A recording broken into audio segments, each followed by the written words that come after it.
do this with a group, right? You guys are a small section of Occupy Austin. If you did something like this out at a GA, right? There are people out there that are going to have ideas, right? Unorganized constituencies that have some influence that we hadn't thought about. It's a real good idea. It'd be interesting to do that with a large group. So for like one of the examples of how we did, we were doing a campaign on language access. People who speak different languages who can't get doctors to speak with them in their own languages, right? And we did a power map with this once, and somebody said, what about disability groups? There are people that need ASL. And all of a sudden, we had this very politically powerful sort of constituency that had the exact same issue that literally we've been working on it for years and nobody had ever even thought about. But because we sat back and looked at it and said, okay, what do we need to fill in these gaps? It sort of started getting the juices flowing. Yes? Does this feel good? Yeah. Okay, great. Let's go sit back down. If you want to grab coffee, you can do that. I know they or may not have taken. I'm going to, that if people sign in with their email address, it's all sent out. That's great. So make sure you get on that sign-up form, guys, if you want to get Always sign in. Okay. So now that we've taken a look at the power relationships, right, how we need to create plans, right, of how we're going to actually move that stuff. It's nice to like pick up one of those blue squares, crumple it up, and then kind of flatten it out and move it. But really, we would like to.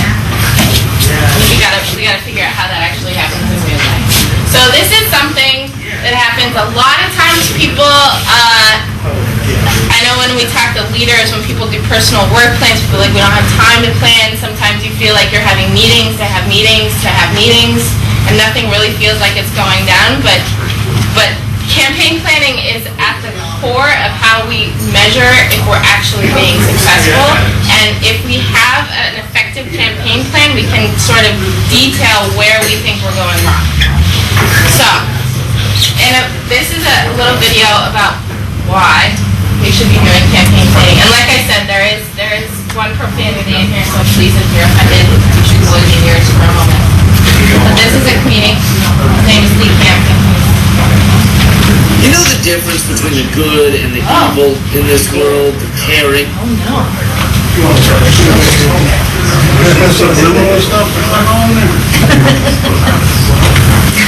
I like that, it's subliminal. Maybe we'll start.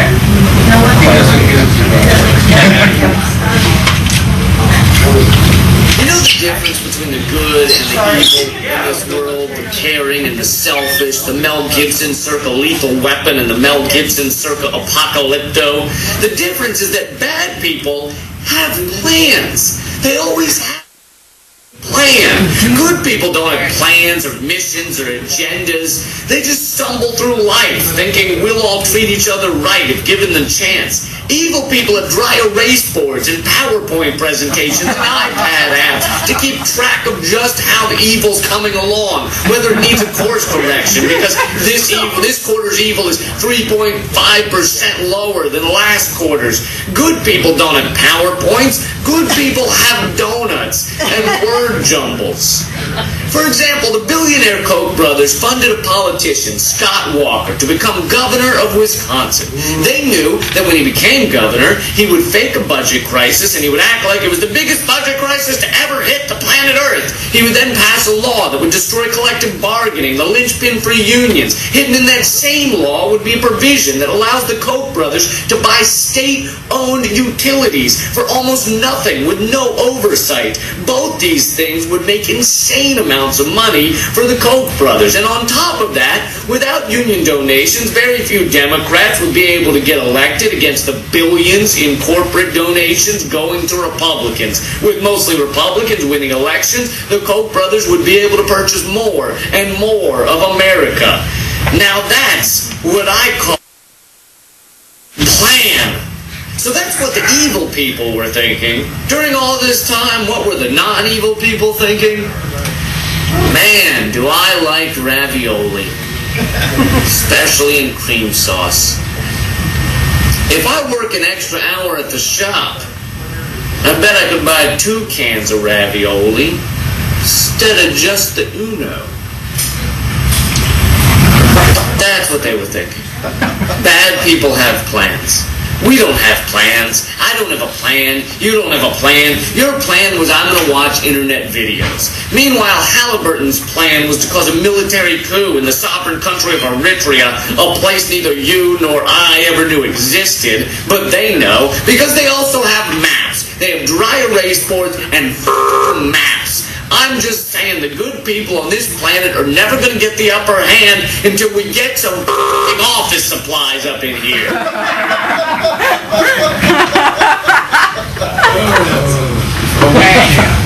Thank him. He's hilarious. I mean, he has these rants on the internet that are fantastic.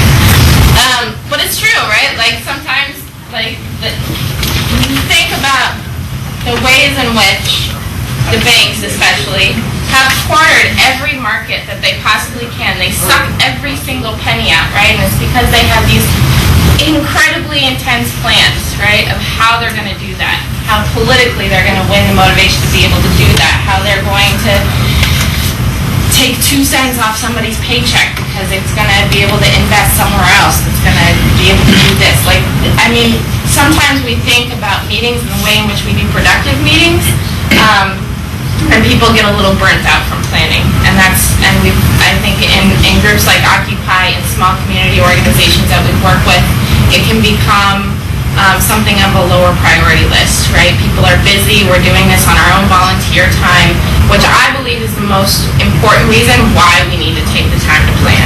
Because if we're not doing things effectively, then you're just wasting your time. And it just feels like you're going out and screaming and protesting and you're not actually getting anywhere. Right? So how do our tactics, right, fit into a broader plan, and how do we constantly come back to that plan to figure out whether or not what we're doing is most effective? So I always, since I'm not here to help you, I'm all about giving people tools that they can run with, and you can rip it apart, you can sort of modulate it to however it is that makes it most helpful to you, but the hope for this power mapping tool and the campaign planning tool is that you can take it and see how it works for you. So the goals here are to learn why campaigns are important to organizing and winning change, an introduction to the tool to use for campaign planning, discuss different kinds of tactics that we can use to build a campaign forward, and then practice using the strategy chart, which we'll do afterwards after we talk a little bit more about the campaigns that you're running. So this is what it looks like. Now that's probably a little hard to see. But this actually comes out of the Midwest Academy. If you guys ever want to bring in trainers from the Midwest Academy, they're fantastic. And we look through each thing, start out with a goal, figure out who the target is, who the opposition is, the allies, the resources, the tactics, and our media and our message. Right? So it's sort of more like systematically going through and listing out what we're going to do with each piece of that power mapping tool. Does this make sense to folks? Is this clear? Do you have a handout of that chart? We do, and we'll be able to practice using it later on too. But if you just look through the goals, I think that a lot of the times, right, this happens in organizations too, is that a lot of people are, they kind of show up to a rally, a direct action, they go move their money out, right? Which is just basically falls into this category, right? But they're not part of the process of figuring out all this stuff, right? A tactic is something that we use to show our power to move a campaign forward. A tactic is not a campaign. Does that make sense to people? Did I explain? One more time. A tactic is not a campaign. A tactic is something that you use publicly to show your power to move a campaign forward. Right? So protest is not a campaign. Right? It should be used strategically to move something forward. Okay? So a goal, so I mean these things are obviously pretty simple, but the themes that I wanted to point out is a goal you can also think about a goal as like moving the money out of Bank of America, right? In this campaign, that's actually what you want to do. But you can go have goals within that campaign, right, that are not necessarily that one. It could be increase your leadership development, right? Through this campaign, we want to bring on 10 people into the leadership team that understand the campaign, that meet once a week, right, whatever it is, right? So with this goal, there's goals within the goal. So it's not just a campaign goal, but organizationally, what do we want to move forward as well? Okay? So even if we don't get the city to divest, at the very least there are goals, we've met other goals that are going to allow us to build and keep working towards other campaigns. Okay?